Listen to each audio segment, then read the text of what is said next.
Welcome to Often Pacing on Tab Radio, Racing and Sport. Tim Walker will be joined by Matt Young and Oliver County as they delve into the form for today's Pinjarra harness meeting, as well as an early look at tomorrow's meeting at Gloucester Park. We are Often Pacing. Great to have your company on this Monday morning, Often Pacing ahead of Golden Nugget night this Friday night at Gloucester Park. Lots to work through over the next half hour. This morning, we've got Michael Radley to join us in the studio, the CEO here at Gloucester Park. A range of topics to work through with him. He will be our special guest in about 15 minutes' time. Matt and Ollie there standing by. We're going to look at Pinjarra today and Northam tomorrow night. Obviously, we were here on Saturday night at Gloucester Park, so to Northam on Tuesday night. And then, as I mentioned, the Golden Nugget here on Friday night. So there is a lot to work through over the next half hour or so. Let's welcome in our experts to this morning's program. Ollie County, to you first and foremost. Hello to you, and thanks for your company this morning. Morning, Tim. Yeah, it was a great week of racing. The past week just gone, and gee, it gets even better this week with the Inter-Dominion final and, as you mentioned, the Golden Nugget.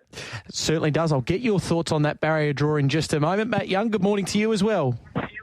Good morning to you, Tim, Ollie, everyone tuned in. Ollie, you just touched on the Inters. So we had the final round of heats, and we've obviously had the second round of heats since we last spoke as well, last Wednesday night. We've got WA representation in the final, Minstrel drawing on the back line there. What was your takeaway from the last couple of days in the Inter-Dominion series? Well, Minstrel had that little hiccup, which we all saw, and meant that he had to get some points in that final round to get through to the final, which he did. He ran second.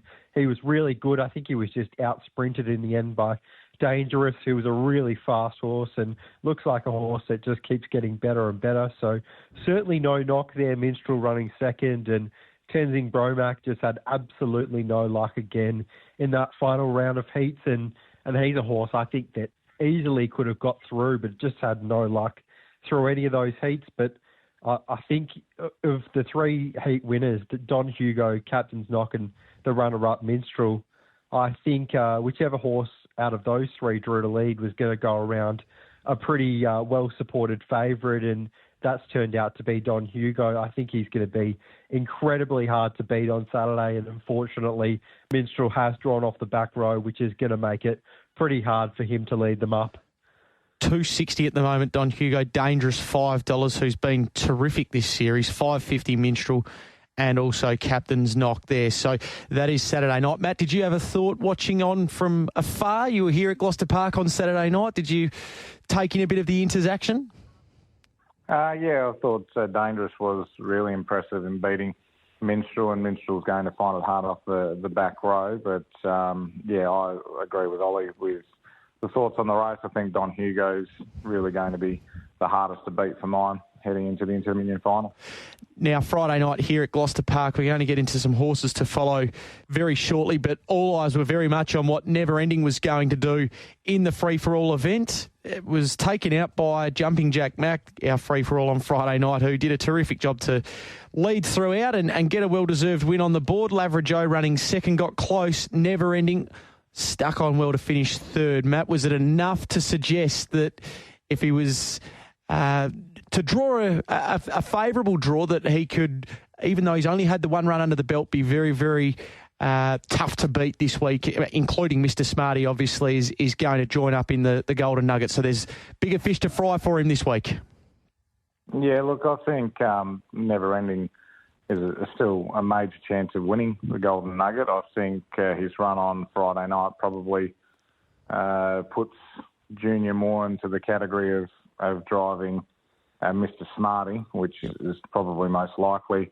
He sort of dropped that hint last week on the Retrovision Gloucester Park preview about Justin can drive Never Ending. So that you've sort of got to read between the lines when you're interviewing drivers, and I've sort of got the feeling that Justin will probably drive Never Ending and sound like Junior maybe heading towards the corner of Mr. Smarty. So, look, I don't think Never Ending was disappointing on Friday. He's come from last wide, quick last half.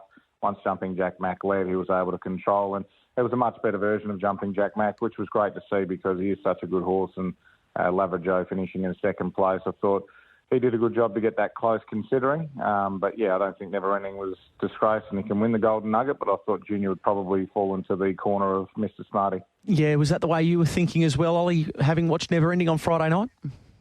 I think so. I think on Friday night, the consensus was that whoever led the race would probably win it, but I don't think many people thought that Jumping Jack Mack would lead the race, and he went around a pretty big price for the class of horse he is, about $14, and he won well there, and Never Ending was definitely no knock at all. He was wide, fastest part of the race, and they ran reasonably good time, really fast last 1200, so I certainly think that was a good enough return. He should be fitter for that effort.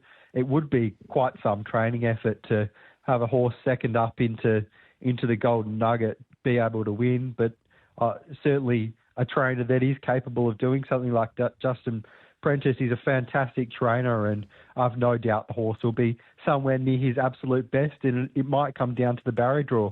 Which will be on Tab Radio tomorrow morning, just before 9 o'clock. From about 8:50, we'll have the draw. So, Matt, we'll just shuffle your preview up the batting order a little bit tomorrow morning, and we'll have the barrier draw for the Retrovision Golden Nugget on Tab Radio, as I said, just before 9 o'clock at the end of the Sports Daily.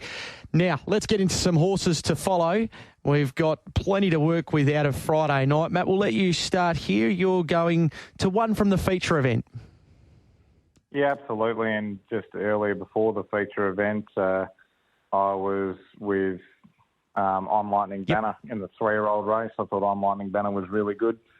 First up, he had to work forward just after the start, got some cover, and I thought he battled on pretty well considering. I'm expecting him to bounce off that run pretty strongly. This is a horse who led and was narrowly beaten by Tualoo, breaking 153 at Pinjarra for the mile. So I think I'm Lightning Banner is going to have a decent prep after a little freshen up and back. I think he could be one to follow. And in that same race, probably on a lesser extent and more so on the country circuit, I think Arian Rock is racing really well. Ran into a little bit of bother 2 starts ago, didn't really get a crack at them on Friday night. I think this horse has come back really well, and there could be a race for Arian Rock very soon. So 2 out of the same race, and Man Down in the feature.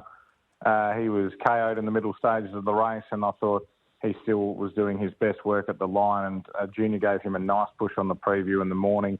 I thought his performance really lived up to what Junior had said about him, and I think going forward, Man Down, he was really good last preparation. I think he's going to have a really strong summer going forward after that first up run.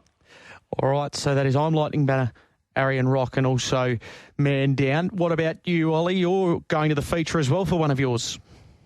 I've got one from the feature that went around one of the rank outsiders, the Bodester.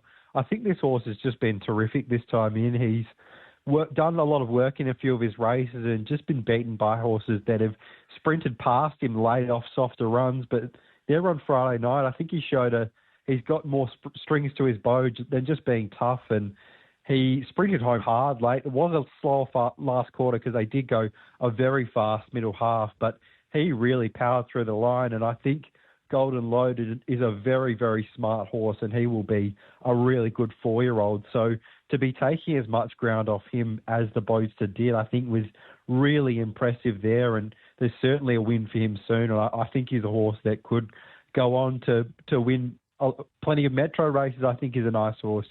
The next horse I had to follow was from race 8 from the stand start, Milesmith Chevron.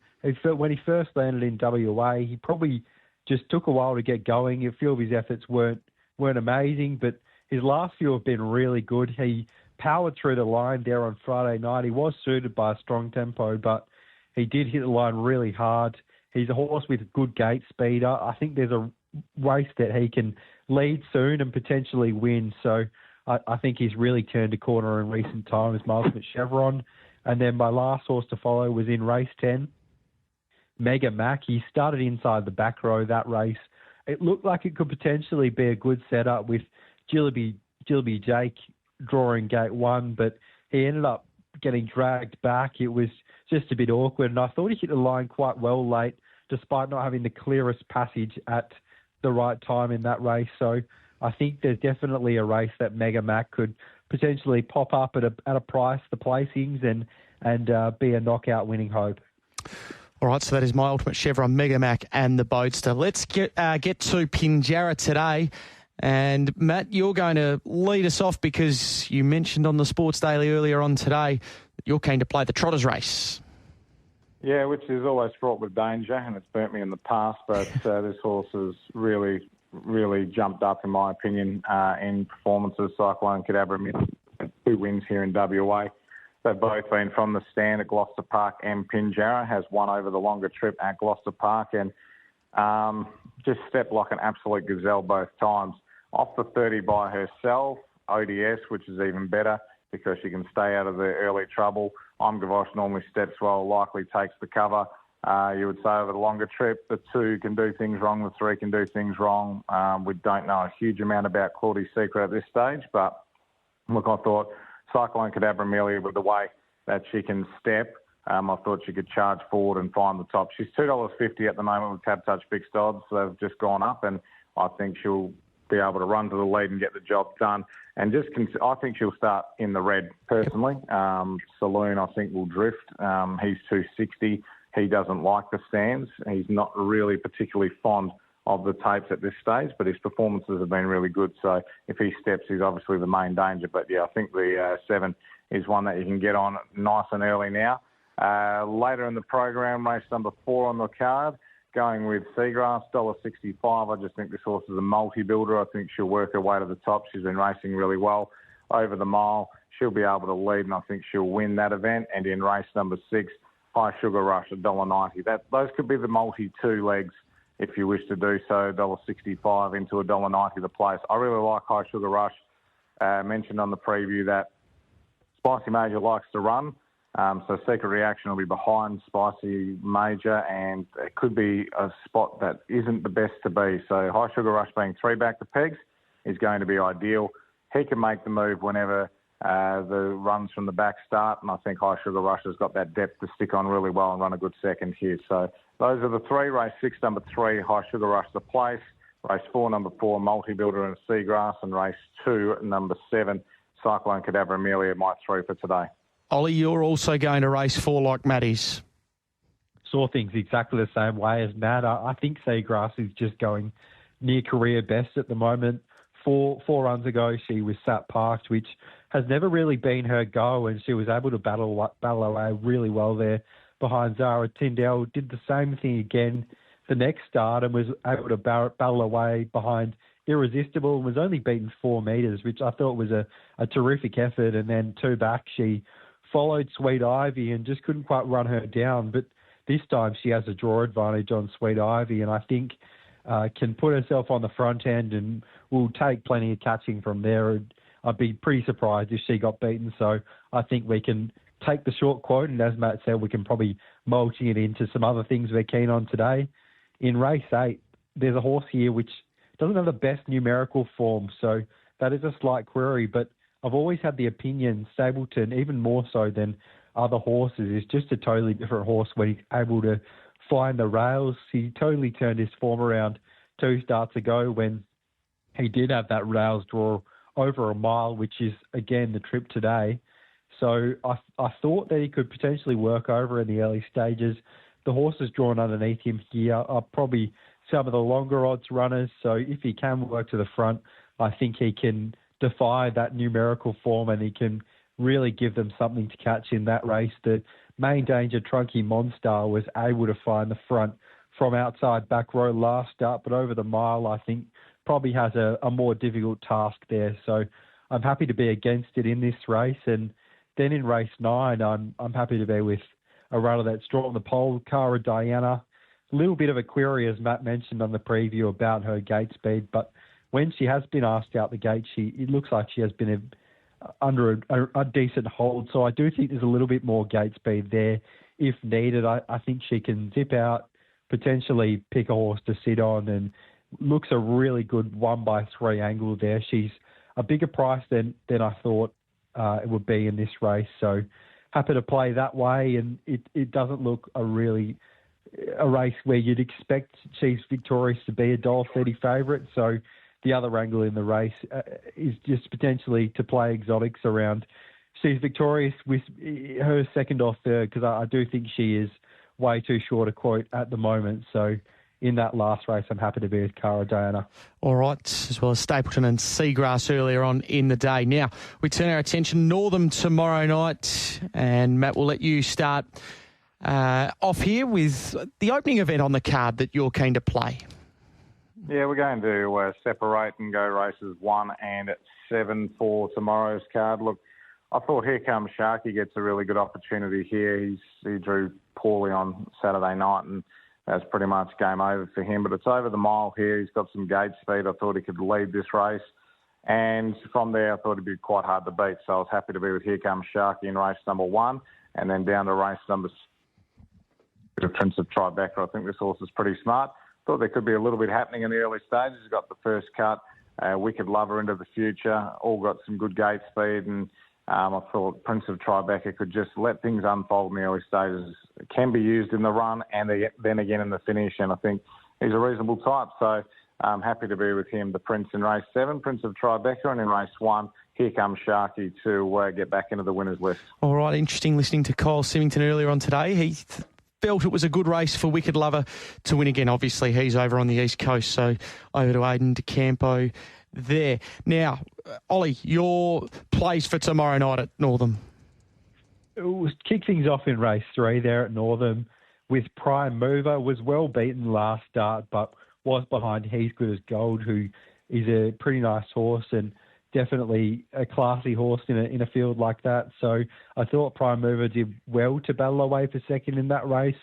Has good enough gate speed to suggest that he'll probably lead them up from the inside draw, and in this quality of field, I think he'll be really hard to catch. So happy to be with Prime Mover in race 3, and then we move on to the next race, race 4. Jackson Morgan was really good last start, I thought, battling away for third. It was a distant third, but the lead time was just way too fast, 35.7 lead time and into a 29.2 first quarter, which is incredibly fast for that grade. Sonic Chip was a very impressive winner, and it did burn up in the early stages. So to keep on kicking and win so impressively was very good. But he now cops a back row draw in this race. So Jackson Morgan certainly has the advantage over the short trip at Northam there. I think he can put himself on the front end and give them something to catch. All right, Prime Mover and Jackson Morgan there for Ollie. Ollie, thank you for your time this morning. Enjoy what's to come over the next week. We'll hear from you on Talking Trots during the week and then again next Monday morning. Thanks very much, Jim. And Matt, we'll catch you on the Racing WA Harness X page today. Full coverage of Pinjarra. Absolutely. Cheers, guys. Go well. There is Matt Young, and don't forget his preview tomorrow, just slightly earlier because we'll have the Golden Nugget barrier draw, thanks to Retrovision, of course, tomorrow morning on the Sports Daily. Quick break. Speaking of the Golden Nugget, Michael Radley, CEO at Gloucester Park, he's going to join us, and he's got Rolling Fire headed that way. On Tab Radio, Racing and Sport, this is Often Pacing. Welcome back to Often Pacing. Great to have your company ahead of Golden Nugget night here at Gloucester Park, and it's great to have the CEO of Gloucester Park in the studio, also the host of Talking Trots, Michael Radley, with us. Hello, you, Mick. Yes, Tim, good evening. Oh, good morning to you. It's only a short walk for me these days, just across the car park. Absolutely. Looking forward to a big week in harness racing. First and foremost, we'll start locally Friday night, Retrovision Golden Nugget night. It's my favourite race of the year. I love the 4-year-old series, and this is the culmination of it, and we've got a heavyweight clash this week. Yeah, look, I'm a massive fan of the 4-year-old races, and this is a culmination of a great crop of 4-year-olds as well. They've been a really good crop from 2-year-olds into 3-year-olds, and now we're seeing as 4-year-olds taking on cup class horses as well, and we get to see Mr. Smarty v Never Ending, and the rest of the horses that are going to make up the field are very, very good, and probably some of them in previous years might have started favourites. So it's a great year. Really looking forward to the race, and barrier draw going to be all important tomorrow morning on the Sports Daily. Yeah, it certainly will be. And chatting to Greg Bond yesterday, he's keen to have a go at the race with the mare, obviously Artie by the Seaside. So we're going to have our Mares Classic in there, our Mares Classic winner in there, and Lusaka obviously from the Bond stable. Rolling Fire, what's it like going into a race like this with a horse that's clearly very good, but it's a big ask in front of him, obviously with a star stable mate and Mr. Smarty, who has taken all before him as well. Yeah, look, it's exciting to have a horse going around and being a horse that can probably figure in the money if he gets the right run. And had a couple of little issues early in the campaign, but Justin seems to have sorted them out. And Trent drove him perfectly the other night. Trent's nominated on him again this week, and driving in great form. Great to have Trent Wheeler aboard on him, and just hoping for a bit of luck in the barrier draw. And we know he's going to run the 2500. Yeah, he's strong, and just hoping for fireworks. So if the barrier draw lands the right way, and there's going to have to be pressure all the way through, I think that'll suit us. But tell you what, there's some great horses. OK Boomer was fantastic on Friday night. Sorodere before the 4-year-old classic had been going great guns. Lusaka was fantastic. So certainly not a 2-horse race. And if they just concentrate on each other, we've seen it before in big races. If the 2 big guns only worry about themselves, then it can set up for a knockout result. And it's going to be a great race. It certainly will be. We might stay on the Nugget before we head to the East Coast. And so fast forwarding to 12 months' time, what it might look like, obviously, with the Pacing Cup moving to the back end of the year now, and the Fremantle Cup's found its place, and I think it's in a perfect spot now the week after the Nullarbor. Next year there might be a bit of tinkering, though, with the Nugget and also the Pacing Cup. Yeah, we separated them, the Cups this year, and it's worked really well the last 2 years. And as you say, the Fremantle Cup now has found a great spot behind the Nullarbor. So we get the horses that come over on the Rawa flight that then race in the Nullarbor and back up in the Fremantle Cup. And obviously we saw Andy Gashorse last year perform so well. And the way that it is at the moment, we had to go in early November because the Inter-Dominion is situated in that end of November, middle of December time frame. Next year that goes to July in Queensland. I think that's a fantastic spot for it, and it's great that Queensland have taken it over, got it for 3 years. It might be extended after that, depending on how it goes, but it's $1 million in a great spot of the calendar. And the way that the calendar is now as a calendar year, as the season is a calendar year, it sort of has changed a few of these races, and that does open up that middle of December spot for us. So we'll be looking to swap the 4-year-old, the 3 4-year-old races with the 3 Cup races. So the Brennan, Stratton and Cup will swap with the 4-year-old Championship, 4-year-old Classic, Golden Nugget. So we'll have a better flow as well for that time of year. So it goes virtually the 2-year-olds into the 3-year-olds, into the 4-year-olds, into the mares, and we finish with the Cups. And also gives us that added bonus of the flight that comes over on East for the thoroughbreds, that horses that want to compete in the Cup and possibly the Brennan and the Stratton gets on that flight and can compete. So we've got a guaranteed flight for both our Cup races then, and that would be the ideal situation. Okay, so obviously next year Queensland, then the Blacks Are Fake Championship, there's going to be enough of a gap between that and also the WA Pacing Cup, the way that it would look, the way that you're talking it. Yeah, well, the Queensland have when they moved the Inter-Dominion, they suggested they want to move the Blacks Are Fake towards the end of the year. And we've had discussions. I've spoken to David Brick a couple of times. I know Cameron Brown has spoken to David Brick as well. And obviously it's a national calendar. We need to work in with each other, and I think we'll get the good result for everyone. So we haven't had any feature races released up. I think we're up to July at the moment. So that back into the carnival's got to be confirmed. But I'm pretty confident that we'll be able to make sure that happens. Okay, so the way that it would look then this time next year is this very Monday morning would be leading up to a WA Pacing Cup. Indeed. Fantastic. Yeah. And the idea of the 4-year-olds getting their chance in the Nugget against each other, and potentially then the carrots dangled to have a go at the big boys as opposed to a Mr. Smarty this year. And I'm sure Never Ending would have as well, had he not gone to the East Coast and been back in time for the Pacing Cup. I'm sure he would have had a go at it. But being able to go against the 4-year-olds and then have a go at the Pacing Cup. Yeah, it's sort of a bit of a funny situation just because we're not allowed to race the Group 1s around that Inter-Dominion. So we had to race the Cups before the 4-year-olds. But ideally, you want those 4-year-olds to race in their age group and then graduate to the Cup class races. So that hopefully will happen next year, and that's a much better program for him. And then the Railway Harness Office, who have introduced the golden tickets in the last couple of years, could introduce a golden ticket for the Golden Nugget into a Pacing Cup, which I think would be a great carrot as well for those 4-year-olds coming through and graduating the Cups class horses, because currently we've got the golden tickets on a Brennan and a Stratton, and they're virtually already golden ticket races anyway. If you win those, you're going in. Probably, if you run the first 3, you're probably going in without too much trouble. And obviously the Navy Cup is before the Cup, and it'll move as well. So it'll swap with the San Simeon.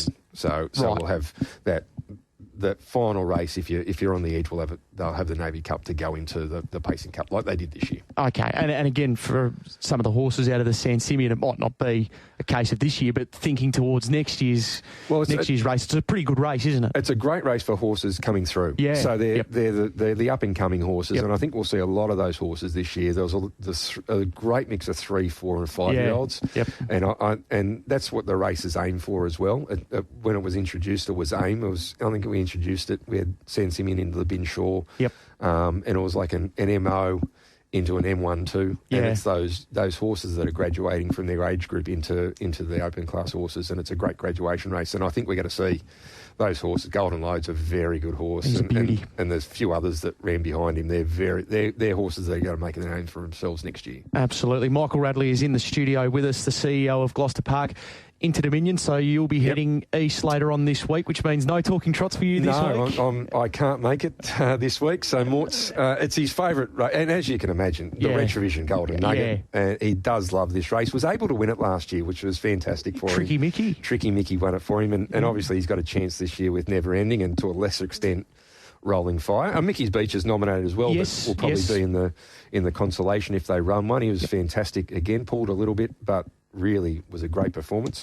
But unfortunately, we've got Harness Racing Australia meetings, and I'm going to obviously catch up with David Rick in Queensland and try and make sure we finalise the feature race calendar as well, and get that sorted before we move on. And it's got to be great to be. Unfortunately, I missed the Golden Nugget, but it's got to be great to be there for the Inter-Dominion. And it's a special race, even though it probably hasn't got the big guns there. It's, if you love harness racing, you love the Inter-Dominion in the format. Yeah, what's been your takeaways from the series so far, other than clearly the weather hasn't played ball? That's not. Look, and there's been a couple of surprise packets come through. I think Dangerous, who was actually almost over here. Well, I think he was almost on the flight with Never Ending, and in the end didn't come over, and Captain Ravishing jumped on the flight. So we almost had Dangerous come over here to race in the Nugget and then the Cups. I think there was a flight that was booked, and then last minute, as it can happen with travel, is last minute cancellation there. Yeah, there was sort of it's just too uncertain to get over here, and they sort of just wanted to plan. But he's been a revelation. Captain's Knock's really gone to another level as well. He's always had a lot of ability, but I think he's had a few issues along the way. But the Hewitts have sorted him out. Great harness racing family over in New South Wales, the Hewitts. But going in, I thought Don Hugo and Minstrel were the horses to beat, and I haven't got away from that. I think Don Hugo and Luke McCarthy sort of, the first night probably went unders, and if you listen to the interview on Saturday night after the race with Brittany, Luke took ownership and said that was trainer error, but he had him screwed down for Bathurst, and then he went super on Saturday night. Worked, was 3 wide for the first 1,000 or so, worked to the front, ran great time and ran away from him. So, look, I think he's the one to beat. Hasn't won in Dominion, Luke. It's one about the only race that he hasn't won. And he gets his chance. Went very close, got beat on protest with Expensive Rigo as a trainer. And Don Hugo, he's been a great horse. Won the Eureka, was really good during the Miracle Mile Carnival last year. Went to Brisbane, was fantastic. Won the Eureka, and now he gets his chance to win in Dominion. Yeah, to cap off a pretty good year. It certainly will. And obviously Luke's scaled back his team, but it's now about quality, I think, and he's certainly got quality in his team. And Don Hugo, he's certainly flying the flag for him brilliantly at the moment. Obviously, the excitement levels around this Saturday night will build as the week goes on, but is there something to be said for the Inters perhaps getting a new lease of life up there next year in Queensland? Look, I think so. And look, I think it's the right spot for it. As I said, with the calendar change, now it sort of fits in that July period where horses here, if they want to race in the Nullarbor Fremantle Cup, can then go to Brisbane. And we saw Magnificent Storm race in that Queensland Carnival previously and come back and win a Pacing Cup. So it's not beyond the scheme of things for a horse to go and race in Queensland and then come back and race in our Cup. So I think it's the way the calendar. It's sort of taken it's taken a few years to sort out this national calendar as the season has changed to a calendar year. Yes. Like even Victoria, they tried to run their Sire Stakes on New Year's Eve, and that didn't quite work. They've moved that, and they've moved a few things around. I think they'll readjust a few things again, and we're doing the same. We're just trying to make sure we maximise our feature races to get the best benefit for wagering on those bigger races. And I think we need to look at a couple of those 2-year-old races early. A couple of them fell over in that middle of the year. We just need to correct those 2-year-old races. But I think apart from that, the age calendar's pretty good. Terrific. Thanks for coming in this morning. No, really good to chat with you. Enjoy the week ahead, and no doubt Friday night here, all eyes will be on the Golden Nugget, I'm sure, with a heavyweight clash, and then it goes east Saturday night. Yeah, I can't wait for Friday night, and good luck to everyone who's in it. The barrier draw tomorrow, as you said, all important because Gary Orr Jr. He's nominated on both. Yes. So it'll come down. I'm tipping that after 8:50 tomorrow, we'll have a clearer picture. Yeah, I'm sure we will. We asked Junior after the win with Mr. Smarty last Friday week, and after the 4-year-old classic, he said, I'm going to get that question quite a bit. Yeah, and he's answered it, and he's answered it the same way every time he's been asked. And he's been asked a million times. It's been, I've got to wait till the barrier draw. Yeah, it's been very straight bat from Junior. Well, I had a conversation with him on the Friday night after that, and he was really torn. This is not. Oh, I'm really in a quandary here, and it will come down to barrier draw. And even then, I think it's going to take some thought there as well. Absolutely. Enjoy the week. No, thanks, Tim. Michael Radley with us in the studio. That's been Off and Pacing for another week. We'll be back next week, one final time for 2024 to wrap up the Golden Nugget. And of course, Matt and Ollie will be back, and we'll talk through some of the best performances of the year. We might put them on the spot, Matt and Ollie, for their best couple of performances of 2024. I'm going to leave you in the capable hands of Leah Ernest for race day. Back plenty of winners. Look forward to your company on the Sports Daily for that all-important Retrovision Gloucester Golden Nugget barrier draw right here at Gloucester Park on Friday night. Barrier draw just before 9 o'clock tomorrow morning. Thanks for listening in today. What are you really gambling with? For free and confidential support, visit gamblinghelpline.org.au.